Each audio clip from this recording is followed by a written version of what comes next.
And you see, this is the world of Islamic trading. The contracts, kirat, relating to the guilds, to the caravans, and shirkat.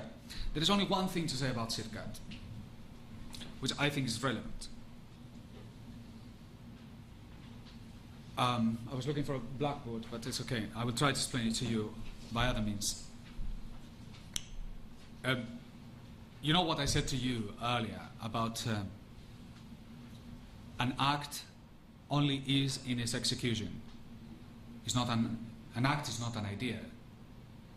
Only is in its execution, and that is a recall for freedom. So in other words, you cannot transform man into data. The actions of man are not recordable data. If you remove the freedom, there is nothing left of mankind. They become just robots. A proof of that is the question of ownership. The question of ownership as developed in the West is a piece of paper that says you are the owner. For example, what happens in shareholding. In shareholding, the system, the capitalist system, says that if somebody owns 51% of a company, he is a majority owner, and therefore he holds decision making. The other people are also called owners, ironically, but they don't have decision making. Now that, for us, is impossible. If you are the owner, you have decision making. If you do not have existential decision making, you are not the owner. Not the concept that is the piece of paper that matters, but the existential reality that matters. Because ownership only is in its execution. You only are owner if you can execute ownership. And that's what I say by taking precedence. See, the existential takes precedence over the essentialist, the conceptual part of reality. But in this case, it's a proof of fraud. And it shows you why Islam is so completely discriminates on these matters. Because in Islam, if you have a co-ownership and one person owns 99% of the company and the other one owns 1%, if they are co-owners, they have the same decision making. If they are co-owners. If one has the decision making and the other one hasn't, then what you have is one party, the minority, lending the money to the majority who makes the decision. That's what the existential reality of the contract is. And therefore, Islamic law will invariably reflect the existential reality of the contract, what actually happens, not what is being said. So therefore, there is no such thing as majority ownership in Islam ever in the history of Islam. And therefore, shareholding and all these stocks are illegal contracts. And therefore, the stock exchange is illegal in itself, void. And therefore, any investment in Islamic, in a stock exchange doesn't make sense. When you buy a share in Microsoft, you are not becoming a shareholder of anything. You do not have any sense of ownership. Nothing. Zero. And therefore, that is not equity. And these people who are saying investing in the stock exchange is shirkat is wrong. And that's the end of the stock exchange. Finish. And when you have the Islamic index Dow Jones, which is kind of the hilarious upon the hilarious of the hilarious, you know, just, I mean, nothing could be possibly more absurd than the idea that, of course, if you invest in Microsoft and you are an owner, although you are not an owner, but if you are an owner, and Bill Gates buys something at interest, let's say riba, you as a co-owner are committing riba. That is Islamic law. So therefore, these people worked out the fact that, well, if that is the case, then we would not be able to invest in any single company in the United States or anywhere. So somebody came with the fact, I still don't know who is the man, but we should really celebrate this individual for his incredible ingenuity. He came out with a figure of 30%. And he said, if a company borrows less than 30% of the capital, then it's halal. And I was wondering, why not 29.95? Why not 10%? Why 30? You know, it's unbelievable how a fatwa could be given of that nature. Of course, everybody buys this thing as a matter of fact. So you have a complete number of Islamic institutions sitting down in KL saying this is Islamic Dow Jones and Islamic this and Islamic that and Islamic the other. It's ridiculous. This is what I call the almost halal theory.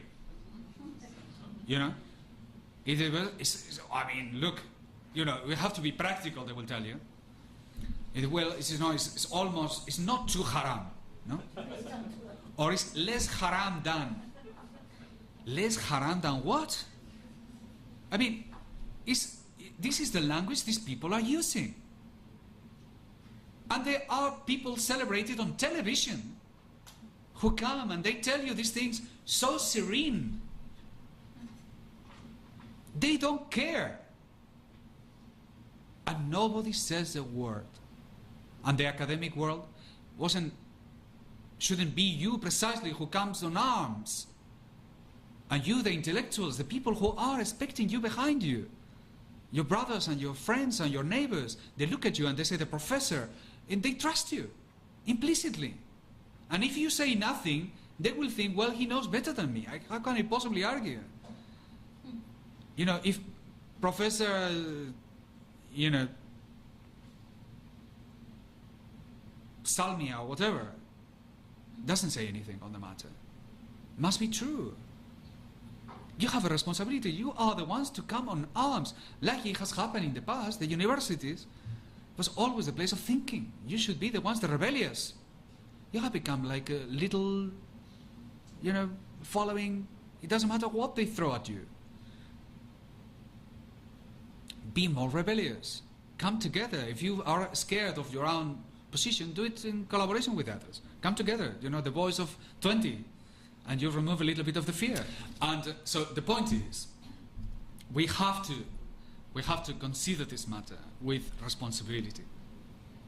And in the same way that we are saying, if we want to understand the Mu'amalat of Islam, we have to consider it in its entirety. When we want to look at the contracts of Islam, we have to look at them in relation to all the other elements. It's the only way we are going to understand it. Without the context, nothing makes sense. Nothing. And the problem is that, indeed, in the absence of references, we start to Islamize alien institutions. And at that point, we lose not just the reason anymore, we lose the dignity. And that cannot happen. So, just to wrap it up, these 5 ideas, even expressed in a very quick fashion, I take, usually in my course in Cape Town, I take 3 months to cover all these, half a semester, to cover these 5 themes. And, but all this leads to one key idea. It's the idea that it's the idea of development. Is that we can generate wealth, that all these elements are more effective. We are not looking for effectiveness. We are looking for justice. What we know is that what is just is more effective. So, a society that is just will function better. It will generate more wealth and it will produce better results.